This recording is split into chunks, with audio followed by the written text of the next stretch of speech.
Kita beralih ke berita selanjutnya. Tribuners, sepekan pasca peresmian Gedung Pasar Mardika masih sepi. Pedagang sebut belum ada pembeli. Sepekan pasca diresmikan Gedung baru Pasar Mardika masih tampak sepi. Pantauan tribunambon.com di lokasi sekitar pukul 16 waktu Indonesia Timur, tak ada satupun pedagang di lantai 1 gedung tersebut. Padahal lantai 1 itu diperuntukkan kepada pedagang ikan dan daging lainnya.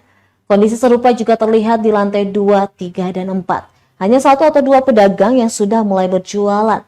Sementara pedagang lainnya masih sibuk menata dan merapikan los-los mereka.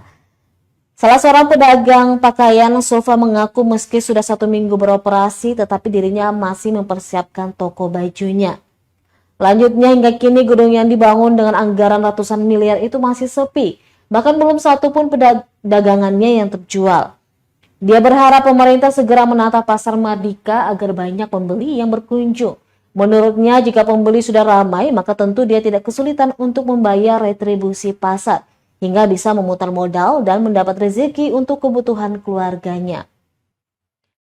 Karena sebelumnya, Gedung baru Pasar Mardika Ambon secara resmi beroperasi Kamis 18 April 2024. Grand opening Gedung baru Pasar Mardika Ambon itu dilakukan oleh Gubernur Maluku Murad Ismail secara simbolis dengan hand scanning dan penguntingan pita.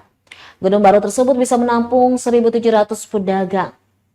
Murad Ismail mengatakan revitalisasi Gedung Putih menjadi Gedung baru Pasar Mardika ini berasal dari anggaran Kementerian Umum dan Perumahan Rakyat sebesar 134 miliar 863 juta 524.850 rupiah.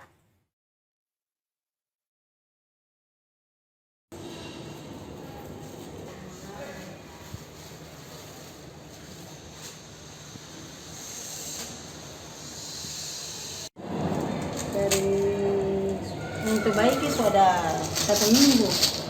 Seminggu masuk atur-atur ini Baru semua. iya, baru perbaiki itu belum ada yang belanja. Ya harapannya supaya pemerintah tata pasar ini lebih baik lagi tuh, supaya pembeli terus supaya bisa masuk di sini. Masa bangunan bagus ini sehingga ada yang ini tuh, jadi pemerintah harus tata bagaimana pasar gitu. Download Tribun X sekarang, menghadirkan lokal menjadi Indonesia.